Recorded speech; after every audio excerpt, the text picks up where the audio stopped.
Welcome to SERC the family of learning. मैं Abhinav sir फिर से आपके लिए लाया हूँ बिहार बोर्ड में हर बार पूछे जाने वाले सबसे महत्वपूर्ण प्रश्न, जिसमें आज हम लोग 10th क्लास के दूसरा चैप्टर नियंत्रण एवं समन्वय, कंट्रोल एंड कोऑर्डिनेशन का पहला पार्ट देखते हैं।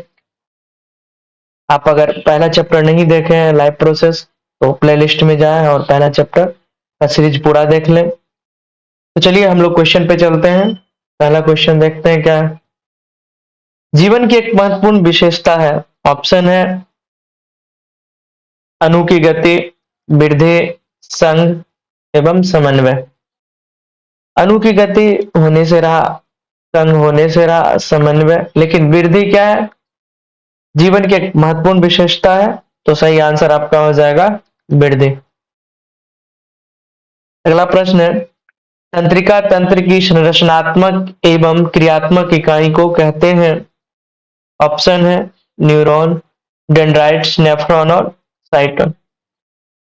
सही आंसर आपका हो जाएगा न्यूरॉन। न्यूरॉन का हिस्सा डेंड्राइट्स होता है और साइटोन होता है। नेफ्रॉन से बना होता है ब्रिक यानी कि किडनी, किडनी बना होता है। अगर हम न्यूरॉन के डायग्राम को देखो तो ये हिस्सा क्या हो जाता है, डेंड्राइट्स हो जाते हैं। न्यूक्लियस केंद्रक वाले पार्ट हो जाते हैं, ये सेल बॉडी हो जाते हैं, एक्सॉन होते हैं। एक्सॉन के ये यहाँ पे गोलाकार कोशिका जिसे श्वान सेल कहते हैं, और इन श्वान सेल, दो श्वान सेल के बीच में जो नॉड बनता है उसे नॉड ऑफ रेनवियर कहते हैं। और सबसे लास्ट पार्ट हो जाता है एक्सॉन टर्मिनल्स, माइलिन शीथ ये बने होते हैं। अगर हम बात करें बिहार बोर्ड की, तो बिहार बोर्ड तंत्रिका तंत्र की इस न्यूरॉन की डायग्राम बनाने के लिए भी पूछते हैं। चलिए अगला प्रश्न हम लोग देखते हैं। मस्तिष्क का कौन सा भाग शरीर की स्थिति तथा संतुलन का अनुरक्षण करती है, यानी कि अग्र मस्तिष्क, फोरब्रेन, अनुमस्तिष्क, उसके बाद मध्य मस्तिष्क, इनमें से सभी। अगर हम अग्र मस्तिष्क की बात करें तो उसका फोर ब्रेन। अगर हम फोर ब्रेन को बांटे तो पहला पार्ट हो जाता है सेरिब्रम, दूसरा पार्ट हो जाता है थैलेमस, तीसरा पार्ट हो जाता है हाइपोथैलेमस। काम की अगर हम बात करें तो सेरिब्रम में हम लोग, सेरिब्रम नियंत्रित करता है स्मृति ज्ञान को, यानी कि ज्ञान के, बुद्धिमान के, चिंतन करने के लिए कितना आप चिंतन कर पाते हैं, क्या आपकी इच्छा शक्ति क्या है। अगर हम थैलेमस की बात करें तो थैलेमस हमें बाहरी वातावरणों के प्रभाव को दिलाता है, जैसे ठंड लगना, गर्मी, दर्द, बाहरी दर्द। अगर हाइपोथैलेमस की बात करें तो हमारे आंतरिक हिस्सों में, जैसे रक्तचाप, शरीर का तापमान, भूख प्यास,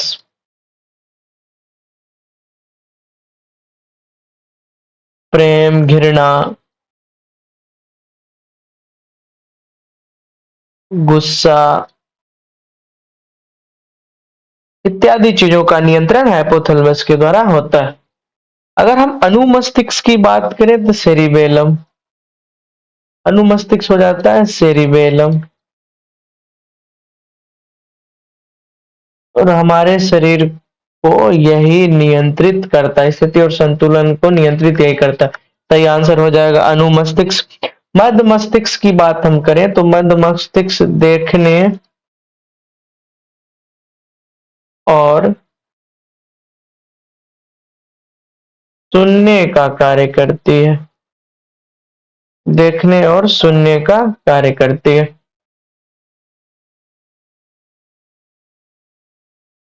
सही आंसर हो जाएगा हम लोगों का अनुमस्तिष्क। थोड़ा सा हमने क्या क्या रिवीजन के तौर पे इन सब चीजों को देखा। अगर हम डायग्राम की बात करें तो यहाँ पे आप देख सकते हैं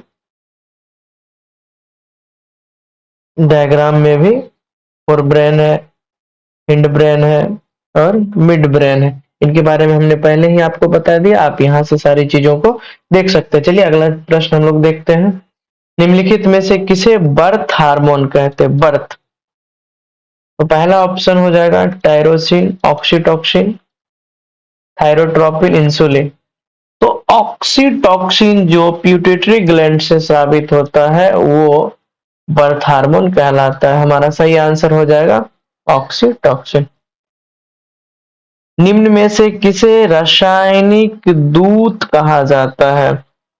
तो पहला ऑप्शन हो जाएगा पाचक रस, दूसरा है उद्दीपक, तीसरा है आवेग, चौथा है हार्मोन। तो सही आंसर हम लोगों का हो जाएगा हार्मोन। हार्मोन ही रासायनिक दूत है। हमारे शरीर में बहुत सारी क्रियाओं का नियंत्रण हार्मोन के द्वारा ही होता है। अगला प्रश्न है,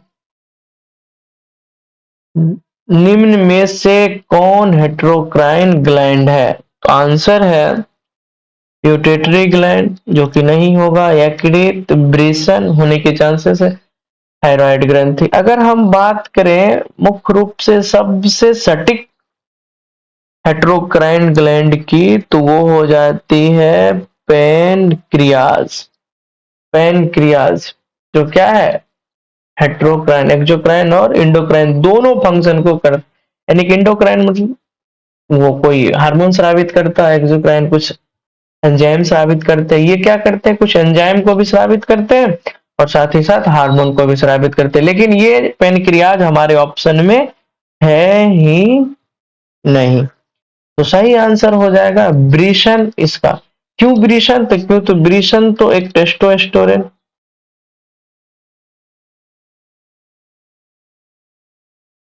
टेस्टोस्टेरोन हार्मोन के साथ साथ स्पर्म का भी निर्माण करते। टेस्टोस्टेरोन के साथ स्पर्म का भी निर्माण करती है, साथ ही साथ टेस्टोस्टेरोन का भी निर्माण करती है।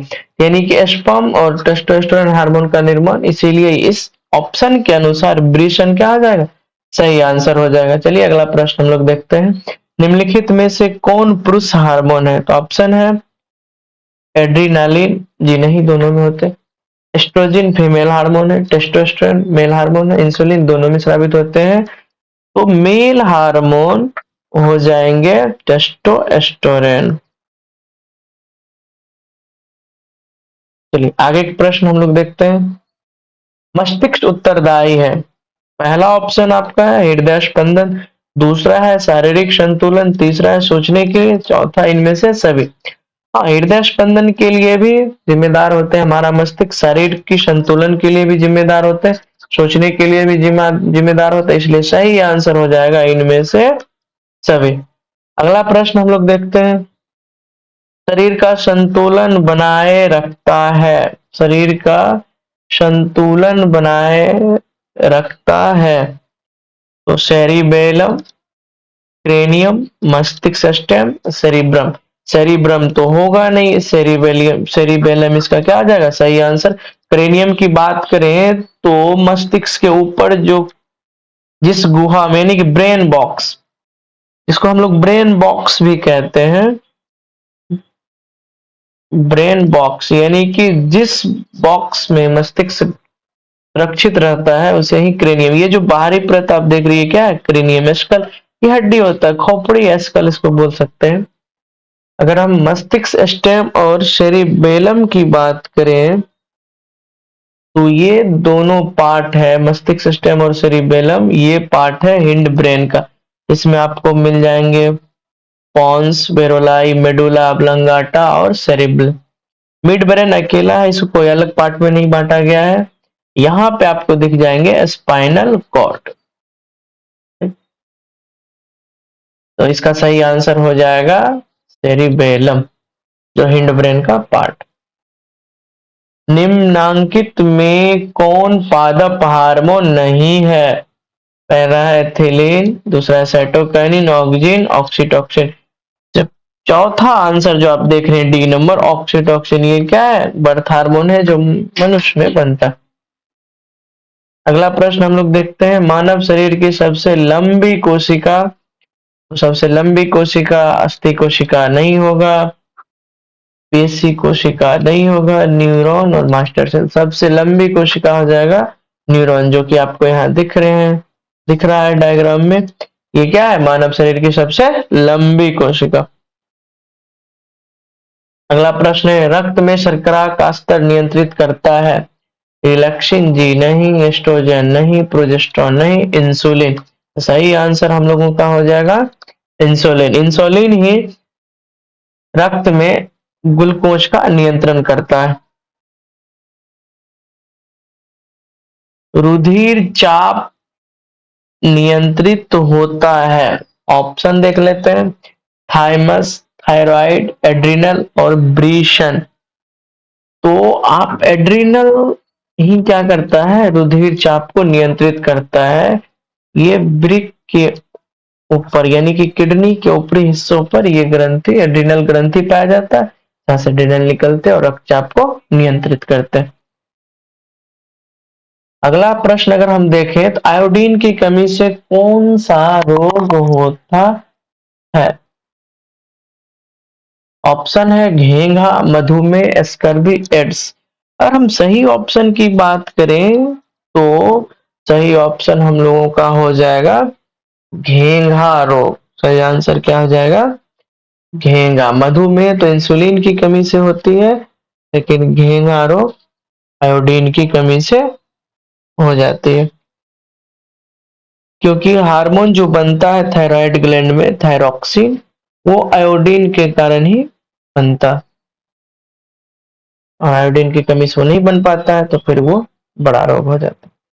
चलिए तो अगला प्रश्न हम लोग देखते हैं, निम्न में से कौन सा प्यूटेटरी ग्रंथि से निकलने वाले हार्मोन है? तो वृद्धि हार्मोन, थायराइड थायराइड तो इंसुलिन, तो पैनक्रियास, एंड्रोजन तो गोनेट से निकलता है। तो वृद्धि हार्मोन सही हो जाएगा। क्या हो जाएगा? सही आंसर हम लोगों का हो जाएगा वृद्धि हार्मोन। इतना ही नहीं, प्यूटेटरी ग्लैंड से ग्रोथ हार्मोन भी निकलता है, साथ ही साथ ACTH निकलता है, साथ ही साथ GTH निकलता है, साथ ही साथ LH निकलता है, TSH निकलता है, TSH। उसके बाद ऑक्सीटोसिन भी निकलता है। पिट्यूटरी ग्लैंड से इतने सारे हार्मोन निकलते हैं, आप ध्यान में रखिएगा। आपसे बस दो ही हार्मोन बिहार बोर्ड में पूछे जाते हैं, GH और ऑक्सीटोसिन हार्मोन पूछे जाते हैं। तो आज के लिए इतना ही रखते हैं, अगले क्लास हम लोग अगले दिन देखेंगे। चलिए, thank you, have a nice day, मिलते हैं आपसे जल्द।